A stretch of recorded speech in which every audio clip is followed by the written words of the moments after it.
request the people at the back to fill up the front rows, please. There's plenty of place. Mrs. Mehta, I think you should be the first person here. I request you to please. You are our honored guest. Everyone at the back. Enough places. We'd like to have you here in front.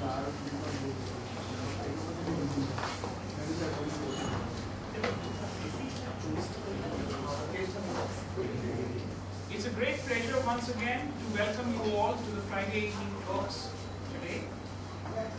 And today we have a very interesting topic on spirituality. Spiritual counseling in the corporate world. Well, when we talk of the corporate world, what comes to mind is the rush, the hustle and bustle of business, the targets, the goals, the pressure to get things done. But indeed, there's also the side which we can bring in and make use of spirituality and the spiritual side which can actually help us to face the challenges that we are facing in the corporate world today. Almost all of us know what it's like to be working in the corporate world. It has the challenge, it has the high, it has the hype, and yes, it also sometimes can drag us down. So how can we keep our energy up? How can we understand ourselves? We were just talking, Mr. Mehta and I were just talking, the speaker for today, we were just having a discussion. Ultimately, it's all about knowing ourselves, it's understanding ourselves, which today every spiritual text has told us about. Well, enough of that, and let me briefly introduce the learned speaker for today, who's going to talk on this very interesting topic of spiritual counseling in the corporate world.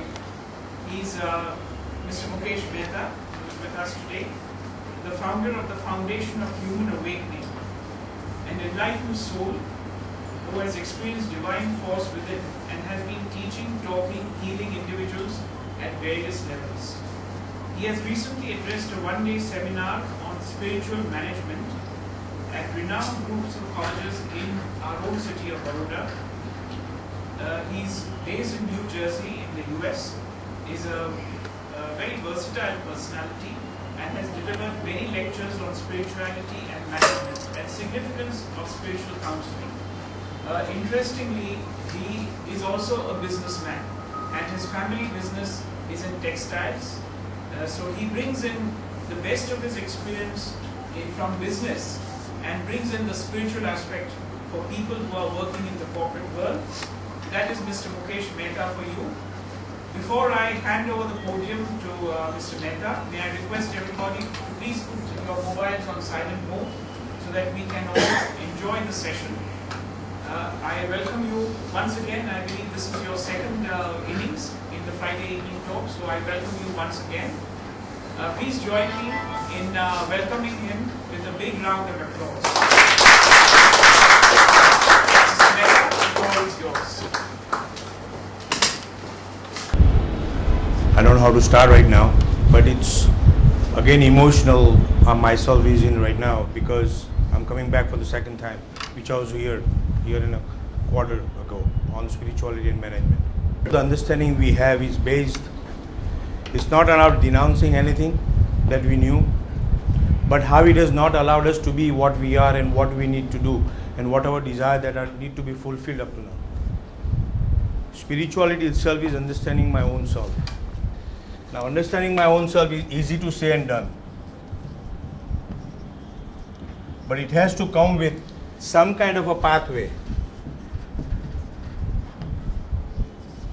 that needs to be known to move forward in life. When knowing myself basically is talking about mind, functioning of the mind, body, and its relationship to the soul. This is the most critical point of a human body on this planet. As far as this thing is concerned, mind and body are connected. What I'm trying to tell you is the basic principles that I'm going to talk on that regards to the corporate world, because ultimately what is corporate world is still a human body on its own. And again, on a larger picture, that corporate world also basically includes into the human body again. So when we try to understand this, mind, body, and the soul is the conscious and the subconscious of our own beings that we are.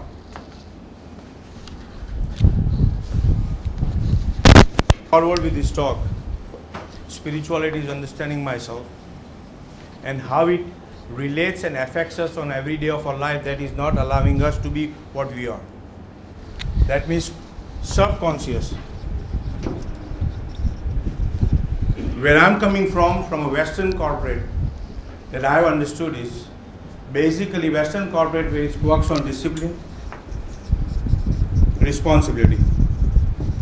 Where we, born here in this part of the world, are most inclined to feelings. This is the major part of us. It's a very good part, but we are not able to separate it when we go out to work. So every decision we make is mixed up with feelings and responsibility. And that's why the pain occurs. What is the pain?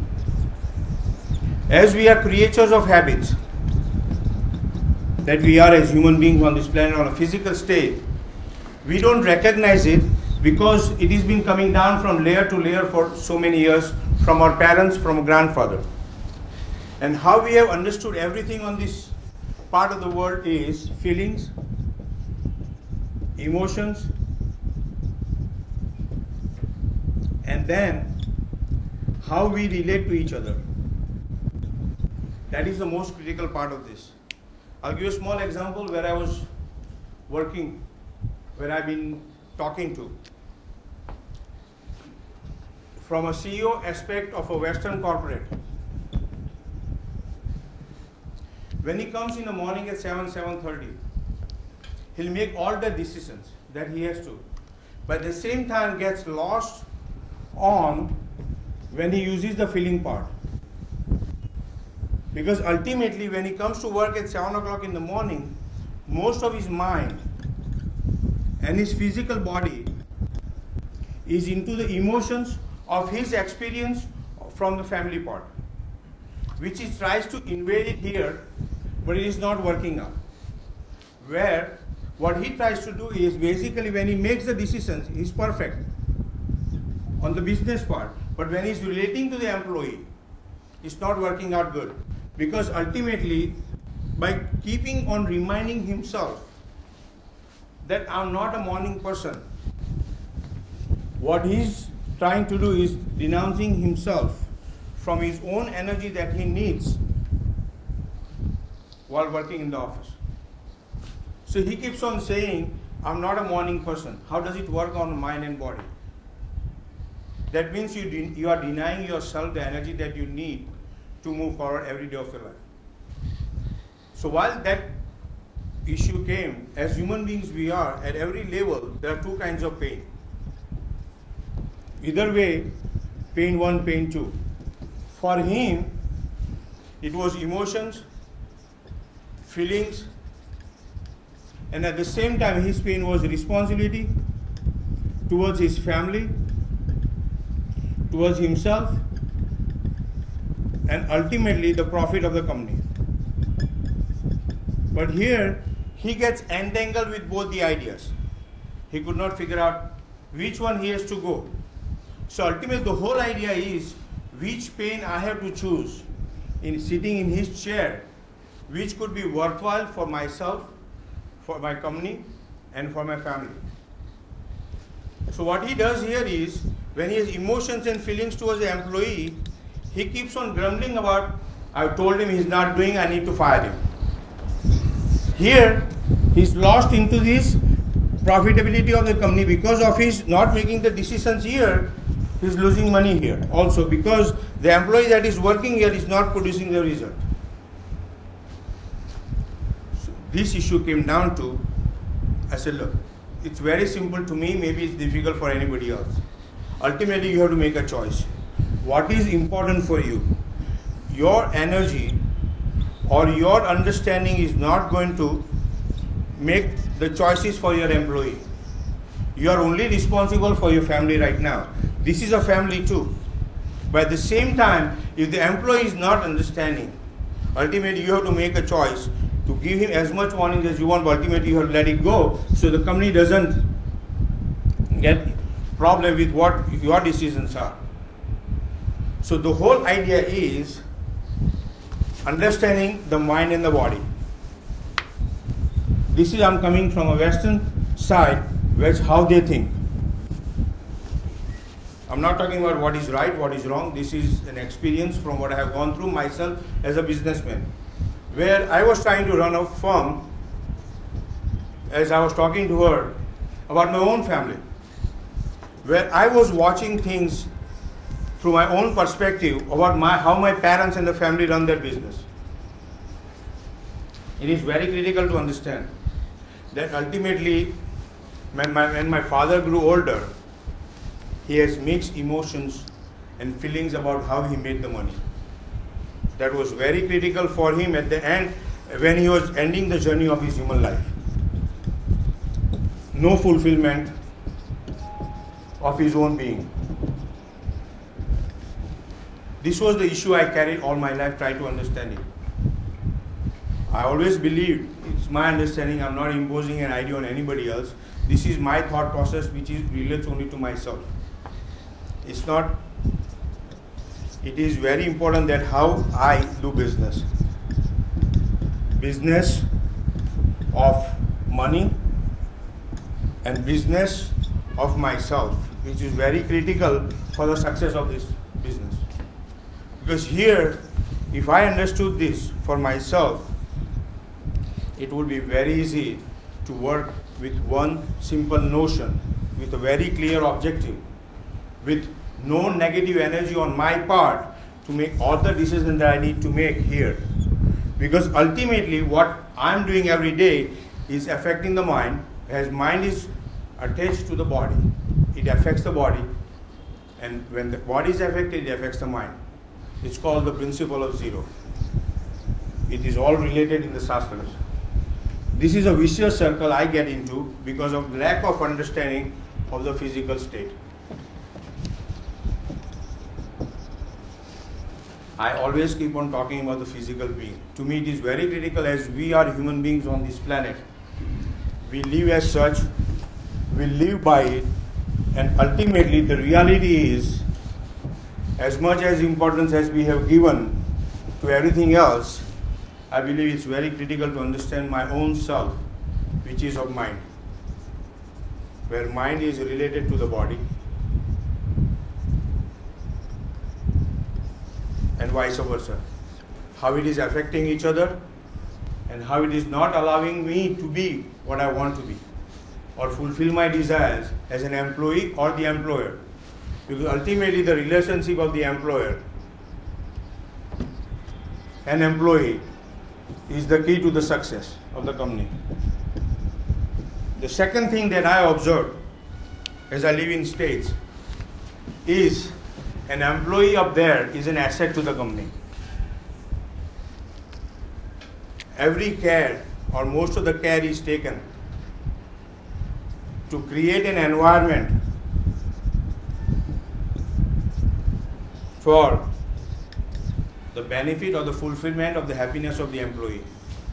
And I believe that's why it is forthright for the employer to ask for the results from the employee, because he has or she has been given the fullest possible environment to work in. This is what I have observed up there. Like starting a gym, they have created a gym up there, starting all these spiritual classes up there, taking care of the kids if they have kids in the house. Ultimately giving the fullest advantage to work in a company. But again, what has transpired again is absolute pressure of performing up there has become very, very difficult, again, because of lack of understanding of the feelings again. So here we are at the crossroads of a Western culture who's based on responsibility, no attachments, and no feelings. On our Eastern side, we are based on feelings only. That's Eastern side. Western side is responsibility, discipline.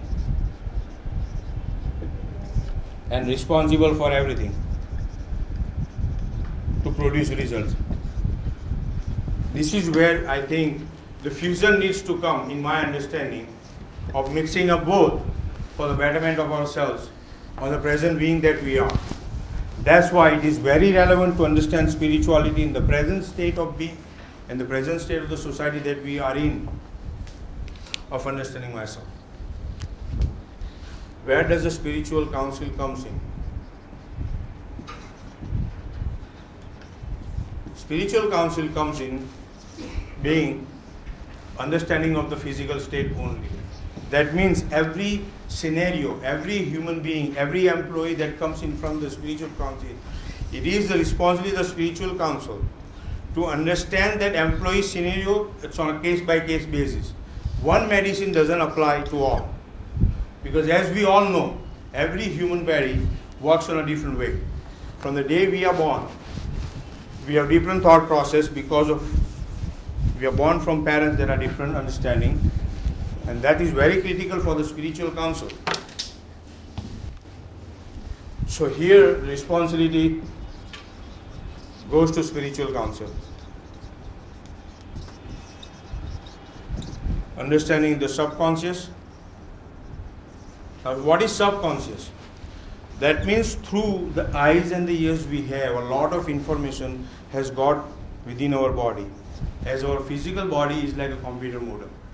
It draws a lot of information through the eyes and the ears, which ultimately affects the conscious part. We all know that a lot of information we carry we don't even know, but relevant scenario created in the presence of the physical body, a body is working relevantly, actually the conscious will work on. So that means I would have not experienced that part of it. But if the information was given by my parents or my fellow beings about something negative about somebody else, would ultimately affect my mind not to make the correct decision.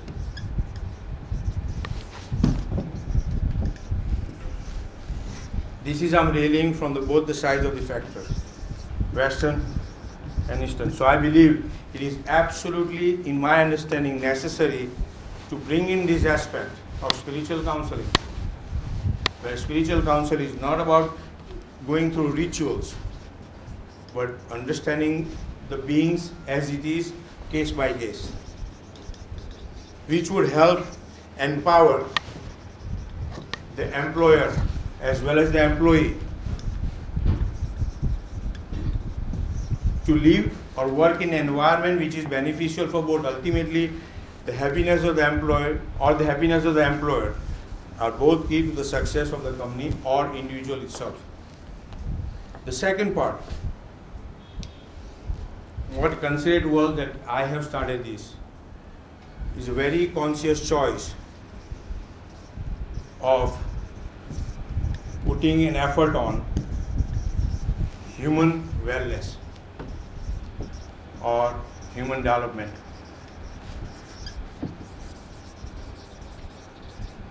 I believe that is the key to what we have embarked on, as I have consciously chosen to only speak about the physical state of being as we live in every day of our lives.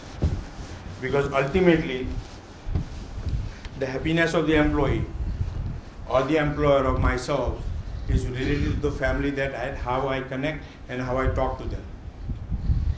Third part, spiritual counsel could be a breach between the employer and the employee. How does it affect the corporate world? Corporate world nowadays, as he said so rightly, is stressful. We have lost ourselves because ultimately, not understanding our own self, we have lost our own being as human beings, that we carry feelings and emotions. The present state of being on this planet or on this universe, I think this is the most factor that we are not living by right now. It's like a robot system. You wake up in the morning, you go to work, you say hi, you got to finish it. It's like you have no emotions about your own self, as if you have lost yourself. So now the question is, how do we move forward with this state of being that is affecting every day of our lives? Because ultimately, as I speak for myself, my happiness or contentment is key to my success, which is related to my company. Now this bridge in myself is broken right now because I'm not coming out of myself. I'm stuck here. I go there, I think that I'm working here, I'm doing my best. Now he's thinking or she's thinking, sitting here, the same thing, that I'm giving them the pay, I'm doing everything for them, but it's not working. So if you look at both the sides of the story, I believe in my understanding, nobody's at fault. It's a habit that we have created. Both the sides, top and the down. That habit has been created. It's like I was talking to her in the boardroom that we are all creatures of habits. Body, human body. Creature, it's and habit are linked together. So even bringing these mindful of it, that we are creatures of habits. Whatever we are is not about right and wrong. It's about anything we do in the society. It's about the habit that we have created, which is not allowing us to be who I myself is. That means, as rightly said in the scriptures, connecting to my soul or the Atman. What is soul and the Atman? Is the real me.